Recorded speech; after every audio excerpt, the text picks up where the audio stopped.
উন্নয়নৰ কামটো চলি আছে আৰু চলি থাকিব। কেতিয়াবা কেতিয়াবা হয়, যেতিয়া কাম কাজ চলি থাকে তেতিয়া কামৰ মাজত কেতিয়াবা অসুবিধাৰ সৃষ্টি হয়। তেওঁৰ দিনতো আমি এতিয়ালৈকে একো উন্নয়ন দেখা নাই। তেওঁ হিচাপ দিয়ক কি কি কাম কৰিলে আজিলৈকে।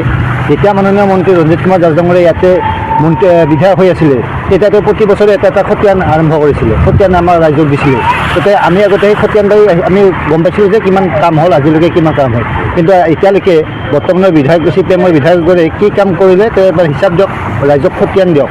যোৱা কিছুদিন পূৰ্বে মাননীয় মন্ত্ৰী ৰঞ্জিত কুমাৰ দাস ডাঙৰীয়াই যদিও ইয়াৰ বিধায়ক নহয়, পাটাছাৰকুছিৰ বিধায়ক হয়, তথাপিও আমাক কেইদিনমান আগতে 15 কোটি টকাৰ ইয়াত ৰাস্তা নিৰ্মাণ কৰাৰ কাৰণে আমাক দি দিলে। এই কাম আজি ইতিমধ্যে আৰম্ভ হৈ গ'ল।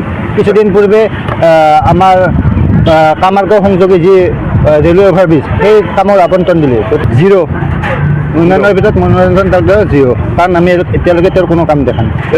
2026 মাননীয় মুখ্যমন্ত্ৰী ডক্টৰ হিমন্ত বিশ্ব শৰ্মাৰ নেতৃত্বত ভাৰতীয় জনতা পাৰ্টীৰ চৰকাৰ হোৱাটো বিচাৰোঁ।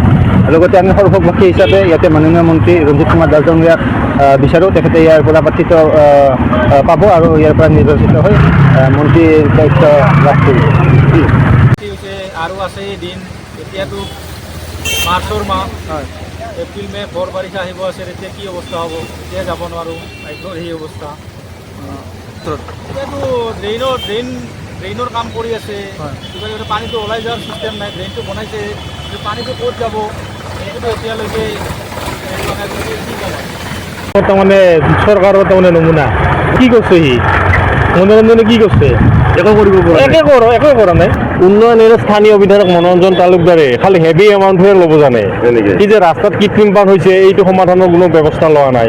কিন্তু মনোৰঞ্জন তালুকৰ সম্পূৰ্ণ দুৰ্বলতা, তাৰ দুৰ্বলতাৰ কাৰণে এই কৃত্ৰিম পানৰ সৃষ্টি হৈছে। মৃত্যু গুণবদ্ধ মনোৰঞ্জন তালুকদাৰক উন্নয়ন এইবাৰ আমি ভবানীপুৰ সৰ্বুক সমষ্টিত 21 নং ভবানীপুৰ সৰ্বুক সমষ্টিত আমি মনোৰঞ্জন তালুকদাৰক আমি নিবিচাৰোঁ। এইবাৰ আমাৰ জ্যেষ্ঠ কেবিনেট মন্ত্ৰী ৰঞ্জিত কুমাৰ দাসক আমি বিচাৰোঁ।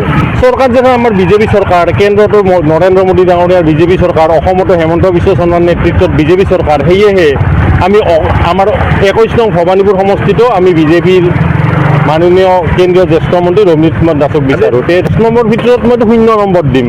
যিখিনি আমাৰ সৰ্বুক ভবানীপুৰ সমষ্টিৰ উন্নয়ন নোহোৱা নহয় হৈছে, যিখিনি হৈছে হিমন্ত বিশ্ব শৰ্মাৰ নেতৃত্বত কেন্দ্ৰীয় মন্ত্ৰী আমাৰ এই মাননীয় ৰঞ্জিত কুমাৰ দাসৰ নেতৃত্বতহে উন্নয়ন হৈছে, কিন্তু মনোৰঞ্জন তালুকদাৰৰ নেতৃত্বত একো উন্নয়ন হোৱা নাই। তাৰ উদাহৰণ এইটো ৰাস্তা দেখাই পালে। আজি ইমান দিন ধৰি কাম কৰি আছে, কিন্তু ৰাস্তাটো সম্পূৰ্ণ কৰিব পৰা নাই মনোৰঞ্জন তালুকদাৰে। লগতে আধা ঘণ্টা বৰষুণ পৰাতে বানপানী হৈ গ'ল।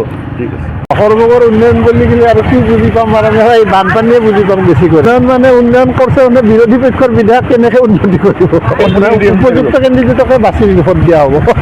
এতিয়া আমাৰ 10ৰ ভিতৰত মোটামুটি 5 দিব পাৰি। ঠিক আছে। উন্নয়নটো এইবিলাক কৰিব লাগে, সঠিকমতে সৰ্বকৰ উন্নয়ন হৈছে নেকি? এইটো হোৱা নাই, সেইটো হোৱা নাই, ড্ৰেইনবিলাক ঠিক হোৱা নাই, বিশেষকৈ মই উন্নয়ন দেখা পোৱা নাই। গতিকে পানীয়ে যিহেতু ইমান কাঠো পানী হৈ সেইটো মই ইয়াততো দেখা পোৱা নাই, বাহিৰত কি কৰিছে গম নাপাওঁ। একদম মানে আজি 1 ঘণ্টাতে এনেকুৱা হৈছে। মই বেংকত গৈছিলোঁ, এক্সিছ বেংকত।